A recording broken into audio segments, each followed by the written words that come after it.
Wes. This is Jeff of Tau Flare Mouse. Today we're going to be testing out the Herrera slug. And I believe Herrera is Spanish for iron worker. I could be wrong. But I know what you're thinking. It is not named after Brandon Herrera, the famous tattoo artist. But it is named after Dan Herrera of Washington State. Dan made a new center pin for his Russian Svarog Paradox mold. And this was so he could use the Ballistic Products Thug Slug base wads, or tail wads. When Ballistic Products started selling those last year, I wondered to myself, what are people going to use those for? The only thing they fit are the Thug Slugs, and the Thug Slugs already come with wads. Obviously, I wasn't thinking outside the box like Dan was. The weight of the Herrera slug comes in at about 33 grams, 1.17 ounces, or 510 grains. Now, the Shotgun Scientist, another YouTube channel, you should check them out, had tested these before, and I'm going to use their recipe of 37 grains of long shot. But I also loaded a couple with only 27 grains in order to show you what happens if you underpower a slug like this. Well, let's head out and see how the Herrera slugs perform. Hey guys, it's me, Zach. I'm back. Zach is back. There we go. I'm here to do another video with Jeff today. We're going to be shooting the Herreras from Dan Herrera. Not Brandon Herrera? Not Brandon Herrera. No relation. Maybe a relation. I bet they're related. They're probably cousins. But either way, claim to fame on these is they're going to be a Russian slug, supposed to be really accurate or really far. For a shotgun, no one's going to be shooting these 1,800 yards as far as I'm aware. If you guys want to try it, come on down and do it. Show us that we're doing it wrong. But besides that, we're going to start off today with some 27 grain one, and then we're going to go to a 37 grain. Jeff said he did a little animation. He's probably going to show that before or after. If it goes as I plan, I expect the tail wad to fall off on the 27, and my theory is with the 37 grain, a lot more powder, the tail will stay on, just due to internal ballistics going on inside the barrel, which is, it happens a lot to slugs with attached wads like that, where if you underpower them, the tail wads will often fall off. First, they're going to try it out of a smooth bore with the 27 at 21 yards. That's where we just end up. See if the tail will stay on or not. So let's give it a try. Okay, we got the 27 low power one. We'll see if the tail wad stays on.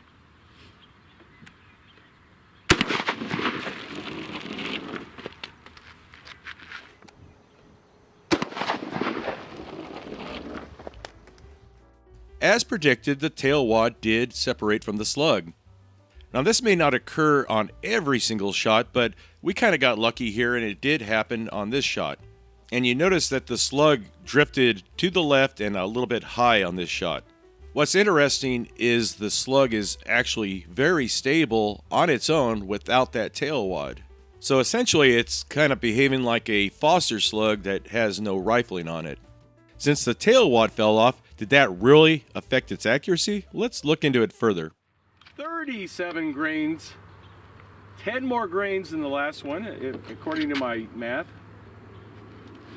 We'll see if that tail wad stays on there. All right, I'm ready whenever. Yeah, I'm ready. Wow. Noticeable difference in recoil? Yep. Okay, it should be. Using 37 grains of long shot, the tail wad stayed on. Once again, the slug drifted high and to the left. We normally run the Mossberg 500 with a rifled barrel on it, and the red dot is sighted in using that barrel. Just using a different barrel gave us a radically different point of impact, and that all happens at only 21 yards. So it would seem that even if the tail wad falls off, it's not necessarily going to ruin your shot. And chances are you probably wouldn't even know it's occurring with this slug. Now let's compare the two shots. The 27 grain load is probably going around 1250 feet per second, and the 37 grain is probably upwards of 1500 feet per second. Not only do we see a big difference in the energy delivered to the targets, but also the amount of barrel rise from the recoil. Now let's discuss why we're getting that wad separation using the lighter powder charge. The amount of powder expands to a certain volume and pressure inside the barrel. the pressure will peak out while the slug is still traveling down the barrel, and then it abruptly drops off.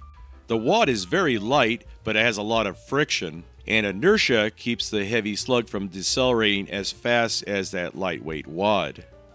By using a heavier powder charge, we not only get higher barrel pressure, but of course higher velocity too. But the most important thing is we don't see a radical drop in pressure inside the barrel. And yes, we have tried to secure the slug to the wad in previous tests, but we had very limited success with that. The force of the slug and the wad being pulled apart is quite strong. Okay, we're still at 21 yards and still using the smoothbore barrel. Zach has adjusted his point of aim to compensate for that drift. Okay, I'm ready. Ready. By using a little bit of Kentucky windage, Zach is able to hit where he wants to hit on the lead plate. Often viewers will ask us why we don't just adjust the red dot. Well, next week when we're shooting a completely different slug, that adjustment is going to be way off for the ballistics of that one, and we'd just be chasing our tails. It looks like with that smoothbore kind of a field barrel on there, they're consistently going like high and to the left. Yeah. California windage. Yeah. The first shot we had was really far to the left, but not very high. And these ones have been not that far to the left, but really high. Yeah. So where were you aiming on that shot? Like right here, almost off the plate. Right. Yeah. And I took a test shot myself off camera just to get the feel for these things, and all mine were going high, and I had to hold it way low and to the right, and got pretty close to the center of what I was aiming at. Yeah.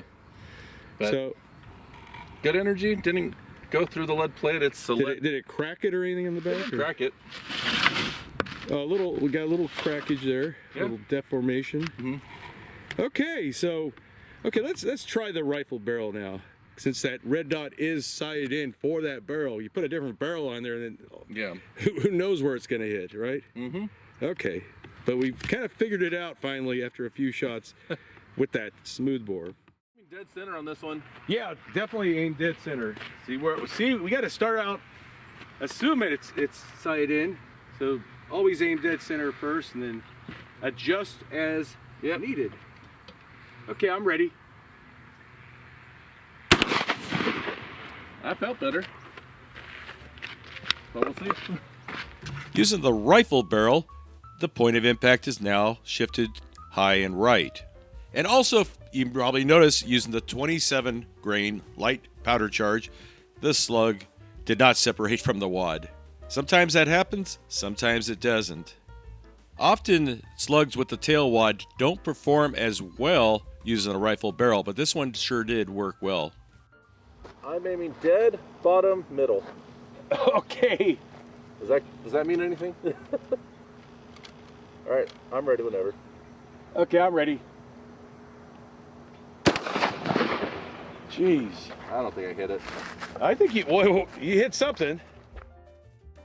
It's interesting that Zach thought he missed it, like maybe didn't get a direct hit with it, but he definitely got a direct hit on that shot.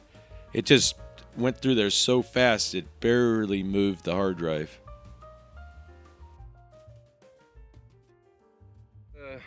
You void this if you take off the label. Thankfully, we didn't take off the label, so I think we're still good. No, besides that, moving really fast. Took a clean hole straight through it, right to the back. Let me see if we get some of that. Wow, nice that's life pretty in good. there. So we're still pushed with the rifle barrel. We're going to the right now. Yeah. And where was your point of aim at? That was very, very close because I was down here, so that was about 2 inches up and 1 inch to the right. Okay.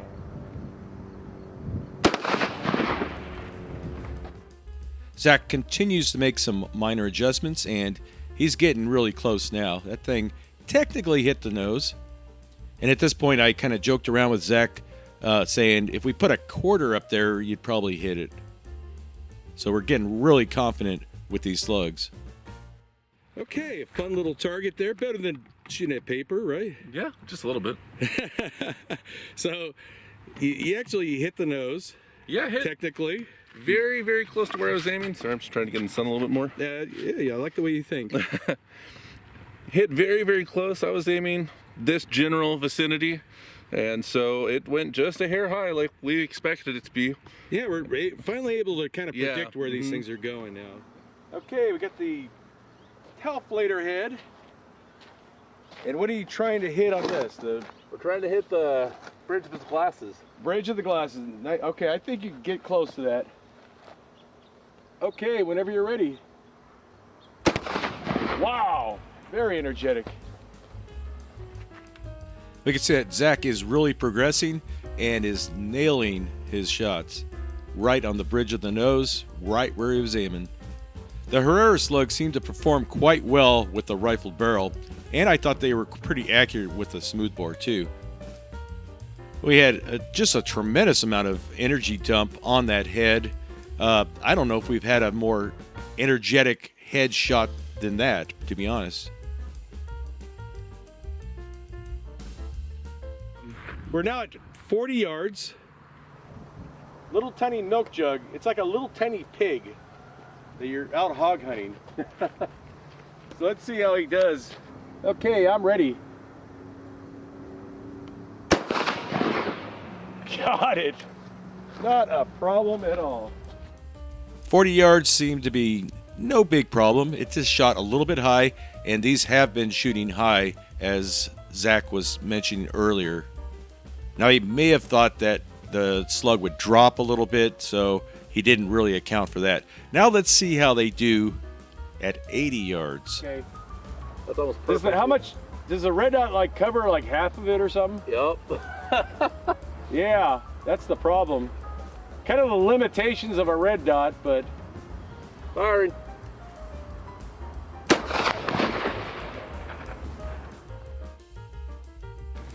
okay, I'm ready when you are. You give it 8. That thing went right over the top about a foot, just so you know. Okay. Okay, I'm ready. Oh, I think that one skipped off the ground right in front of it.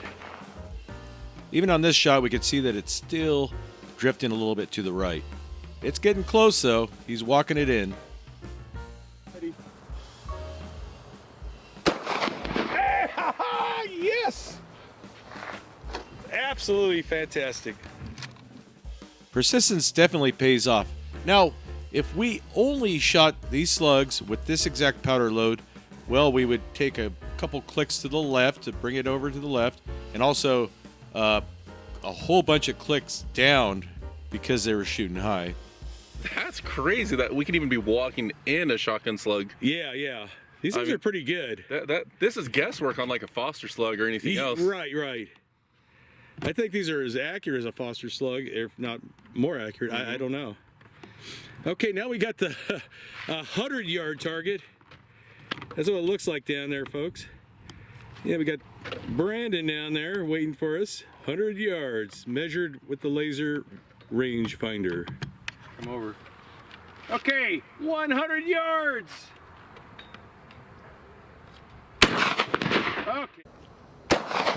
Okay, I saw him twitch on that one. Yep. All right, we're really pushing Zach to his limits. Here it comes. You can see the little red dot there, and there you go. Beautiful shot by Zach. 100 yards with the red dot. Now, I got to say, I was really impressed with the Herrera slug. Thank you, Dan, for sending us these to test out. I hope you enjoyed it, and we're a little proud of your work. It worked great. And I hope everyone enjoyed watching the video. If you take a second to hit that like button or dislike, either way, we'd appreciate it. Now, I don't think Dan has any plans on selling these, but I think he should find a way of selling them because they are a really good slug. Thanks again for watching. We'll see you next time.